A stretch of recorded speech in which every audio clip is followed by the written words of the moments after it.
Bruno, wherefore art thou, Bruno? He's in the stands, and to be honest, we could have done with him on the pitch today because that was dreadful. Absolutely bossed by the away team, Aston Villa. Credit where it's due. A good rant, but what's the point? Because really and truly, from start to finish, we were simply outclassed. I'll hold my hands up. I could be mad at Eddie for the whole plan B, and we'll get into that in a minute. There's a reason why we don't win without him, and that showed it today. Absolutely outclassed from start to finish.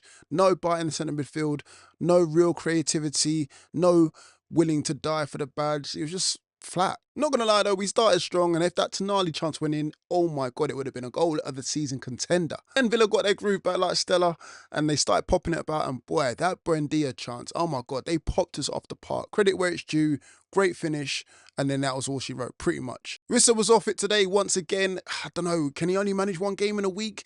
The crosses, he just wasn't getting on the end of them, he wasn't in the right areas. Story of his career so far in the black and white shirt. And Martinez, by the way, boy, what a save from Miley. Listen, this is going to start sounding like a Villa channel. I know I'm going to start sounding like a broken record, but really and truly, what's happened to this plan B? What has happened to it? I keep saying it, and I'm going to keep on saying it until Eddie and his coaching staff and his whole crew get into the head that we need a plan B against teams like this. Because again, what happened? Lo and behold, the 60th minute, we made the subs, like for like substitutions against a team and a manager that simply outclassed us. See, these are the games that eliminate the great managers from the world-class ones, and simply Emery is world-class. I'll admit it. And I know there'll be Newcastle fans thinking, see, this is what happens when you come up against a world-class manager. This is what happens when we should have picked Emery over Eddie Howe.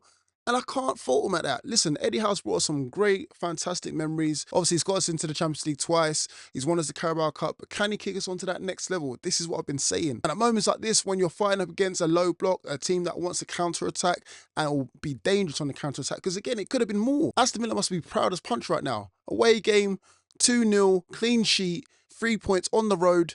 And what? We barely laid a glove on them. Villa stuck to the game plan and executed it to perfection. We're left with nothing. Honestly, yo, it's the same old story, whether it be against West Ham, Man United, Wolves, today against Aston Villa, chasing the game. And what do? We haven't got another option off the bench. And again, if we're not going to spend in this window, this decision is going to come back to haunt us. If we've got 25 million in the bank, spend it wisely, because we need something different. Asulu was on the bench there, twiddling his thumbs, doing nothing, chuck him on. Burn was on the bench, 6'7", maybe chuck him on, put him up top, headers down, and then look for the little knockdowns. I don't know, try something different, something unexpected, but it's too predictable. Every single time when we go 1-0 down, 2-0 down, whatever, it's too predictable. And that's what I said. That separates the men from the boys. And simply, we got outplayed.